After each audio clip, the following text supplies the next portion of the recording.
Assalamu alaikum students, this is Mohammad Wasim and today's we will discuss about kinetic theory of gases. Overview की बात करें तो हम कह लें kinetic theory of gases describe the molecular composition of gases and their motion. तो molecular composition से क्या मुराद है कि इनके आपके पास कह लें कि pressure arises due to molecular colliding, particles colliding are with each other and the walls of the container. तो आप कह लें जो प्रेशर होगा गैस का वो एक दूसरे के साथ कोलिजन की वजह से और फिर कंटेनर की वॉल की कोलिजन की वजह से अराइजेस करेगा।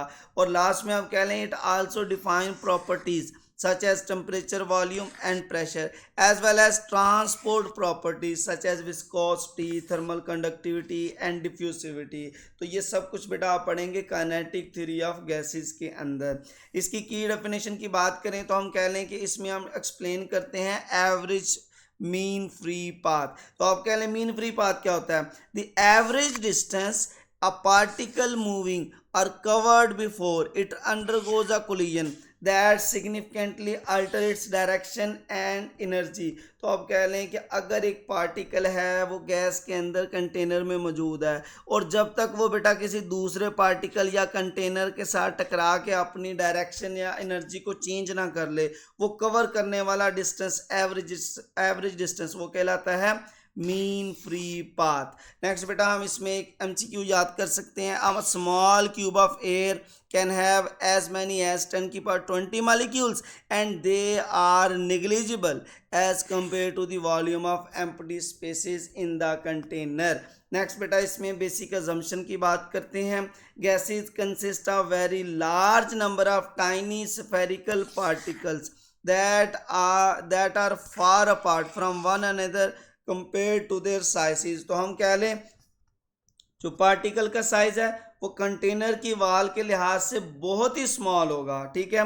Gas particles are in constant rapid motion and in random direction. तो आप कह लें कि ये रैपिड कांस्टेंट मोशन होगी रैंडम डायरेक्शंस के अंदर।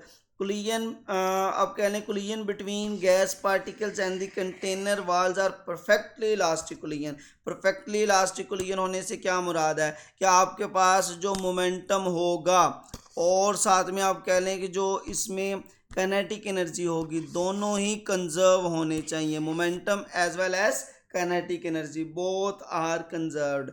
नेक्स्ट बेटा हम बात करेंगे there are no forces of attraction or repulsion between the gas particles until the particles perform collision with each other। तो बेटा आप कह लें कि इनके दरमियान इंटरमॉलिकुलर फोर्सेस एग्जिस्ट नहीं करेंगी। फोर्सेस कब लगेंगी? जब ये बेटा कोलिजन परफॉर्म करेंगे एक दूसरे के साथ या वॉल्स ऑफ कंटेनर के साथ। Last point the average kinetic energy of gas particles depend upon the temperature of the gases. जो एवरेज काइनेटिक एनर्जी है आपके पास वो डिपेंड करनी चाहिए किसके साथ? वो डिपेंड करनी चाहिए टेम्परेचर के ऊपर। ठीक है, ये आपने पॉइंट याद रखना है। नेक्स्ट बेटा हम बात करते हैं इसमें एमसीक्यूज़ की। एमसीक्यूज़ हम कह देते हैं according to first MCQ according to kinetic theory of gases how does gas pressure primary arises. वो बेसिकली बेटा पार्टिकल्स की कोलिजन की वजह से आता है with each other and the walls of container. Next which of the following accurately summarize the kinetic molecular theory assumptions reading particle regarding particle motion and collision. तो हम कह लें कि ये बेटा अराइजेस होता है basically constant rapid random motion with perfectly elastic collision. ये सभी पॉइंट्स अजम्पशंस हैं किसकी? बेटा ये काइनेटिक थ्योरी ऑफ गैसेस की अजम्पशन कहलाते हैं। ठीक है। नेक्स्ट हम बात करते हैं according to kinetic theory how are intermolecular forces and particle volume trapped in an ideal gases। तो intermolecular forces जीरो होती हैं। no forces of attraction or repulsion exist इनके दरमियान। ठीक है, सिर्फ किसकी वजह से आती हैं? कोलिजन की वजह से। और लास्ट में particle volume trapped in ideal gases. तो हम कह लें कि जो पार्टिकल वॉल्यूम होता है वो निग्लिजिबल होता है as compare to the empty spaces of the container. इसमें बेटा हम क्वेश्चन नंबर 4 की बात करते हैं। The average kinetic energy of ideal gas particle is depend upon which of the following properties. तो बेटा एवरेज काइनेटिक एनर्जी सिर्फ और सिर्फ टेम्परेचर पर डिपेंड करती है।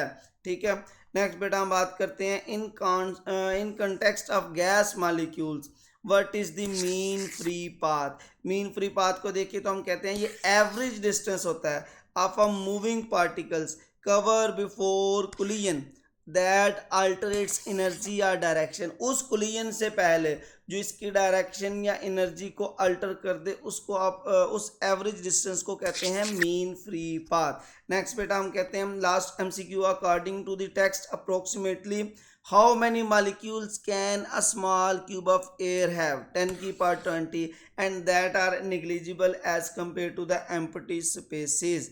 अल्लाह हाफिज़ बेटा, इसको लाइक शेयर और सब्सक्राइब